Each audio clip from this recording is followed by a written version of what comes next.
The advantages of SI system.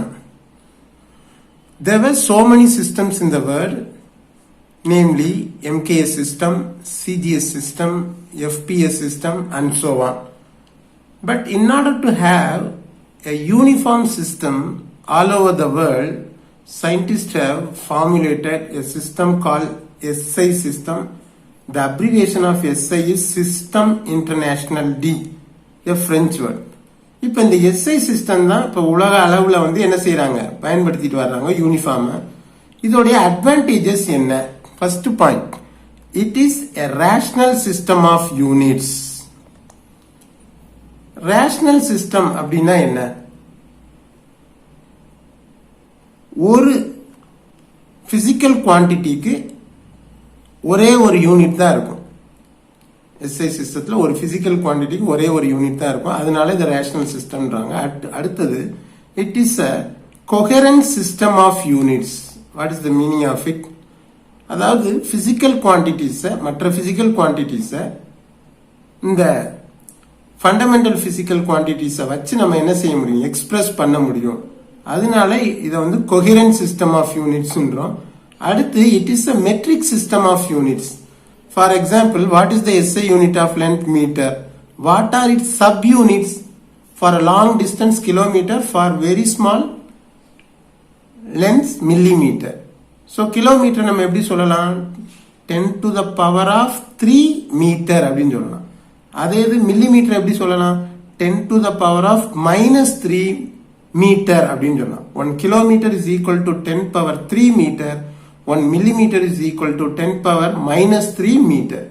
அப்ப எல்லா சப்யூனிட்ஸையும் in terms of 10 அல்லது multiples of 10 ஆல நம்ம சொல்ல முடியுது. அதனால இந்த மெட்ரிக் சிஸ்டம் சொல்லணும். அடுத்து, define radian. இப்ப ரேடியன்னா என்ன? It is the unit of angle. Now look at this diagram. Here is a circle and this is the radius of the circle. And here I have taken an arc. Arc means what? A small piece of a curved path of this circle cut into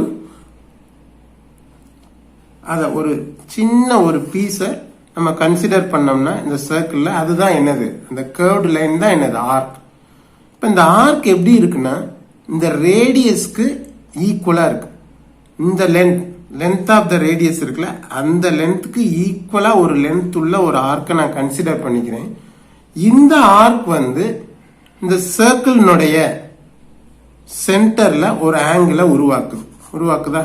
அந்த angle தான் 1 radian. அப்ப 1 radian is the angle subtended at the center of a circle by an arc equal in length to the radius of the circle. அடுத்து, இப்ப radian பார்த்தோம். Radian எதுக்குரிய unit? Unit of an angle. எதனுடைய angle? ஒரு சர்க்கிள்ல உருவாகிற ஒரு angle, 2 dimensional object. அதே இது டிஃபைன் ஸ்டிரேடியன்னா என்ன? இதுவும் ஒரு ஆங்கிளோடைய யூனிட் தான், but it is a unit of an solid angle. அது என்ன சாலிட் ஆங்கிள்? ஒரு 3 டைமென்ஷனல் ஆப்ஜெக்ட் வந்து உருவாக்குற ஒரு ஆங்கிளுக்கு பேர் தான் என்னது, சாலிட் ஆங்கிள். இப்ப இங்க ஒரு சர்க்கிள் இருக்கு. இதை நீங்க சர்க்கிளா இமேஜின் பண்ணாம என்னவா இமேஜின் பண்ணிக்க, ஒரு ஸ்பியர், ஒரு ஸ்பெரிக்கல் ஆப்ஜெக்டா இமேஜின் பண்ணிக்கங்க. எ பால். இப்ப பால் இருக்கு, அது என்னது, ஒரு ஸ்பெரிக்கல் ஆப்ஜெக்ட். அது மாதிரி இமேஜின் பண்ணிக்கங்க. இப்ப இந்த ஸ்பியருக்கு ஒரு ரேடியஸ் இருக்கு. இந்த ரேடியஸை என்ன செய்யுங்க, ஸ்கொயர் பண்றோம், ஆர் ஸ்கொயர். அப்ப ஒரு லென்த்தை ஸ்கொயர் பண்ணாலே நமக்கு என்ன கிடைக்கும், ஏரியா கிடைக்கும். அப்ப இந்த ரேடியஸை ஸ்கொயர் பண்ணும்போது நமக்கு ஒரு ஏரியா கிடைக்குது. அந்த ஏரியாவுக்கு ஈக்குவலான ஒரு ஏரியாவை நம்ம எங்க இமேஜின் பண்ணணும், இந்த ஸ்பியர் இதனுடைய இந்த அவுட்டர் சர்ஃபேஸ்ல என்ன பண்ணணும், இமேஜின் பண்ணிக்கணும். அந்த ஏரியா வந்து அந்த ஸ்பியரோடைய சென்டர்ல ஒரு ஆங்கிளை உருவாக்கும். அந்த ஆங்கிள் தான் ஸ்டிரேடியன். இப்ப இந்த டெபினிஷன் படிச்சா புரியும். One steradian is the solid angle subtended at the center of a sphere by that surface of the sphere which is equal in area. எதுக்கு equal in area? To the square of the radius of the sphere. அந்த ஸ்பியர்னுடைய ரேடியஸை square பண்ணும்போது கிடைக்கிற ஒரு ஏரியாவுக்கு ஈக்குவலான ஒரு area இந்த ஸ்பியரினுடைய சென்டர்ல உருவாக்குற அந்த ஆங்கிள் தான் என்ன 1 steradian. Okay, next question. Name the types of systematic errors. There are so many errors we come across during experimentation. In that, one type is systematic errors. இந்த systematic errorsையும் பல வகையா பிரிக்கிறாங்க. அந்த டைப்ஸ் என்ன அதுதான் இப்ப question. First instrumental errors. Instrumental எரர்ஸ்னா என்ன? அந்த இன்ஸ்ட்ருமெண்ட்ஸ்லயே சில ஃபால்ட்ஸ் இருக்கும், அதனால ஏற்படுற எரர்ஸ். அடுத்து இம்பர்ஃபெக்ஷன்ஸ் இன் எக்ஸ்பெரிமெண்டல் டெக்னிக் ஆர் ப்ரொசீஜர். நம்ம செய்யக்கூடிய எக்ஸ்பெரிமெண்ட் செய்யும் போது சில ப்ரொசீஜரை ஃபாலோ பண்ணுவோம். அந்த ப்ரொசீஜர் சரியான முறையில இல்லைன்னாலும் என்ன உருவாகும்? எரர்ஸ் உருவாகும். அடுத்து personal errors. Instruments are good, the techniques followed are also good, then what about the personal errors? அதாவது ரெண்டுமே சரியா தான் இருக்கு. அந்த எக்ஸ்பெரிமெண்ட்டை செய்யறவர் அந்த ரீடிங்ஸ் எடுக்கும்போது வைக்கும்போது கவனக்குறைவா எடுத்துட்டாருன்னா சில எரர்ஸ் உருவாகும். அதுதான் personal errors. Then comes errors due to external causes. External காசஸ்னா என்ன? நம்ம கரெக்டா தான் செஞ்சுக்கிட்டு இருப்போம். இப்போ ஃபார் எக்ஸாம்பிள், இப்போ ஒரு எலக்ட்ரிக் எக்ஸ்பெரிமெண்ட் செய்யும் போது நம்ம ஒரு வோல்டேஜ் 3 வோல்ட்னு ஃபிக்ஸ் பண்ணி வச்சிருப்போம். ஆனா அந்த பேட்டரியில உள்ள ஃபால்ட்னாலயோ என்னவோ என்ன ஆகும்? அங்க வோல்டேஜ் சப்ளை, அங்க மெயின்ல இருந்து வர்ற சப்ளை பிளக்சுவேஷன் ஆகும். கூடும் குறையும் போது இங்கேயும் என்ன ஆயிரும்? அந்த வோல்டேஜ் டிராப் ஆகும் அல்லது இட் மே கோ அப். அதனால எரர்ஸ் வர வாய்ப்புண்டு. அதுதான் errors due to external causes. Then comes the least count error. Least count எரர்னா என்ன? இப்போ what is meant by least count? First take a scale. What is the minimum distance we can measure by means of a scale? ஒரு ஸ்கேலை வச்சு நம்ம அளக்கக்கூடிய மிகச்சிறிய அளவு என்னது? 1 மில்லிமீட்டர் தான். அதுக்கும் குறைவா ஸ்கேலை வச்சு அளக்க முடியாது. அதே போல what is the least count of a clock? ஒரு கடிகாரத்துல நம்மளால் அளக்கப்படக்கூடிய மிகச்சிறிய அளவு என்னது? 1 செகண்ட். 1 செகண்டுக்கும் குறைவானதுன்னா இருக்கு. அதை இந்த கிளாக்கை வச்சு அளக்க முடியாது. அதுக்கு சில ஸ்பெஷல் வாட்சஸ்லாம் இருக்கு. அப்ப ஒரு இன்ஸ்ட்ருமெண்டால அளக்கப்படக்கூடிய மிகச்சிறிய அளவு, அதை தான் நம்ம என்னன்னு சொல்றோம்? Least count error. அந்த லீஸ்ட் கவுண்ட்ல ஏதாவது தவறுகள் நேர்ந்தா அதன் மூலம் என்ன எரர் உருவாகும்? Least count error. So these are the 5 types of systematic errors. Then explain random errors. These errors may arise due to variations in experimental conditions like pressure, temperature, voltage supply. Again, ஒரு experiment செய்யும் போது temperature முக்கியம், pressure முக்கியம், voltage இதெல்லாம் முக்கியம். இப்ப இந்த factors, இது மாதிரி நிறைய ஃபேக்டர்ஸ் இருக்கு. இதுகள்ல ஏதாவது மாற்றங்கள் நிகழ்ந்துச்சுன்னா அப்ப என்ன வர வாய்ப்பு இருக்கு? எரர்ஸ் வர வாய்ப்பு இருக்கு. அதுதான் ரேண்டம் எரர்ஸ். அடுத்து they may also arise due to personal errors by the experimenter. அந்த எக்ஸ்பெரிமெண்ட்டை செய்யறவர் அவர் என்ன செய்யலாம்? கவனக்குறைவால சில தவறுகளை உண்டாக்கலாம். அதுதான் என்னது? Random errors. அப்ப இதன் மூலமாகவும் ரேண்டம் எரர்ஸ் உருவாகுது.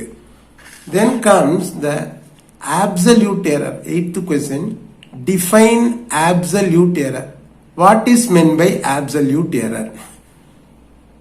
The magnitude of difference between the true value and the measured value of a quantity is called absolute error.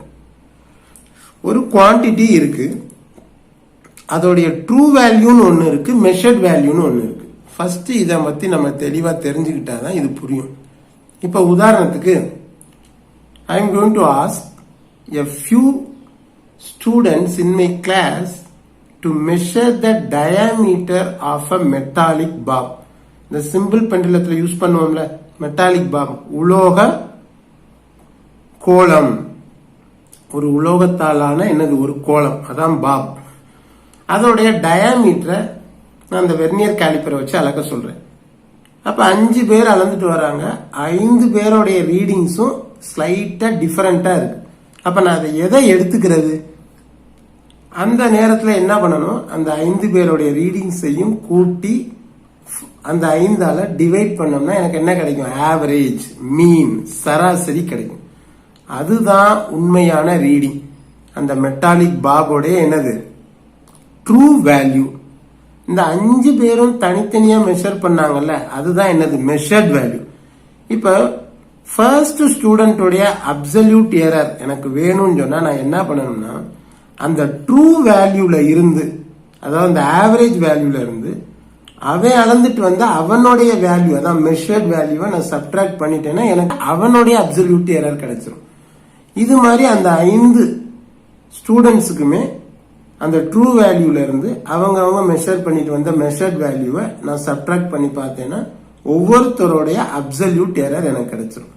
அதுதான் இங்க அப்சல்யூட் எரர். இப்ப the magnitude of difference between the true value and the measured value of a quantity is called absolute error. இப்ப absolute errorக்கு expression என்ன? Delta. இப்படி triangle மாதிரி போட்டா அதுக்கு என்ன அர்த்தம்? டெல்டா. Delta A1. இந்த A1ன்றது என்னது? அந்த ஃபர்ஸ்ட் ஸ்டூடெண்ட் அளந்து கொண்டு வந்த measured value.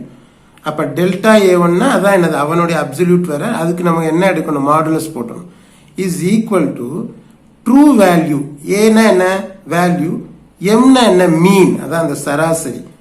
AM minus A1 அந்த ஸ்டூடெண்டோடைய மெஷர்ட் வேல்யூ. இதை என்ன செய்யறோம்? சப்ட்ராக்ட் பண்ணி அதுக்கு என்ன செஞ்சிடறோம்? மாடுலஸ் எடுத்துக்கிறோம். எதுக்கு இந்த மாடுலஸ் எடுக்கிறோம்னா, அந்த நியூமெரிக்கல் வேல்யூ வந்து என்னவாயிரும்? பிளஸ் ஆயிரும். பிளஸ்ஸா இருந்தாலும் சரி மைனஸா இருந்தாலும் சரி மாடுலஸ் போடும்போது என்ன ஆயிரும்? பிளஸ் ஆயிரும். அதுக்கு தான் இப்ப இதுதான் அப்சல்யூட் எரருக்குரிய என்னது? எக்ஸ்பிரஷன். இதுல இந்த ஏஎம்ன்றது வந்து ட்ரூ வேல்யூ, இந்த A1ன்றது அந்த ஃபர்ஸ்ட் பையனுக்குரிய என்னது? Measured value. இது மாதிரி ஒவ்வொருத்தவங்களுக்கும் A2, A3, A4 வரும். ஸோ டிஃபைன் அப்சல்யூட் எரர்னு கொஸ்டின் வந்துச்சுன்னா நீங்க இந்த டெஃபினிஷனை எழுதி இந்த 3 இதை மட்டும் 3ல இந்த எக்ஸ்பிரஷனை மட்டும் எழுதி ஏஎம்னா என்ன, A1னா என்னன்னு எழுதிட்டா போதும். So with this we have come to the end of this session. இதோட இந்த செஷன் முடியுது. மற்ற சில கொஸ்டின்ஸோட நெக்ஸ்ட் வீடியோல நம்ம சந்திக்கலாம். இதுக்கு முன்னால ஒன்னு சொல்லிக்கிற விரும்புறேன். புக்கு வந்து ரொம்ப டஃப்பா இருக்கு. புக்கெல்லாம் படிச்சு உங்களால ஒண்ணுமே பண்ண முடியாது.